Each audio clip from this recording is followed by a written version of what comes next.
जादन से हमार कौनो दुश्मनी नहीं थे। हमार दुश्मनी और 3 हराम जादन से हो। तोरा की तो हाँ, गिर गई लोढ़नी गन्ना के खेत में। ए राजा सुन लो दोहरा के चुम्मा देत में। ए राजा सुन लो दोहरा के चुम्मा देत में। प्यार करे वाला लोग पागल होला।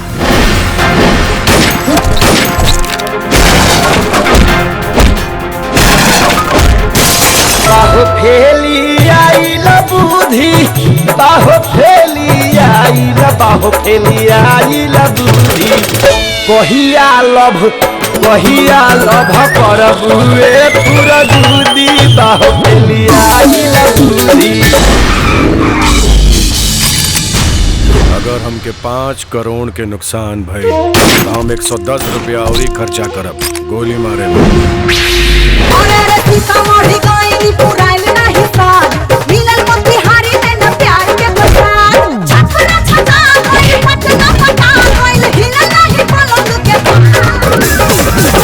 ना के हुआ टल बड़ुए आ नाही के हुआ टी हो।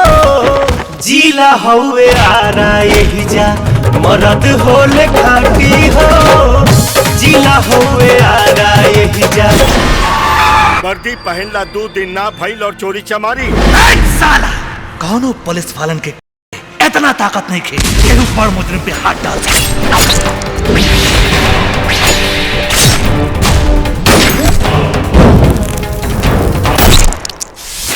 चाहे गोली चली चाहे बम, तू ही बनबा हमर सजन। हमार बेटा तोर काल बन के आयल बाड़न मलखान।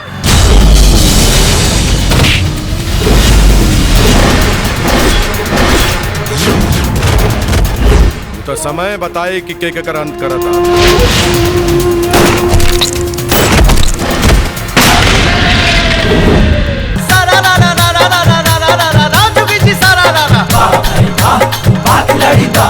रामनगर धूमनगर कोना कानी भाई कोना कानी।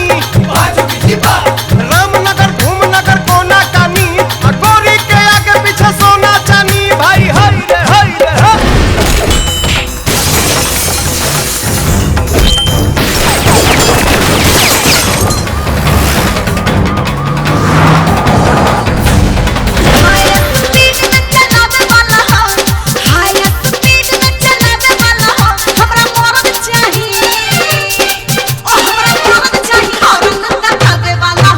अगर हम जनती ये थाना इतना खूबसूरत होला तो माँ कसम 4 दिन पहले से बेड उड लेके आके ही जी पड़ा रहा।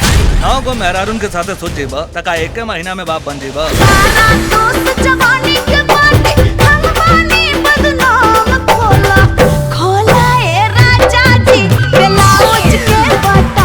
पागल हो गए बतार भाई। हमार दिमाग सही करे खातिर कौनो बड़ धमाका कईल जरूरी बा।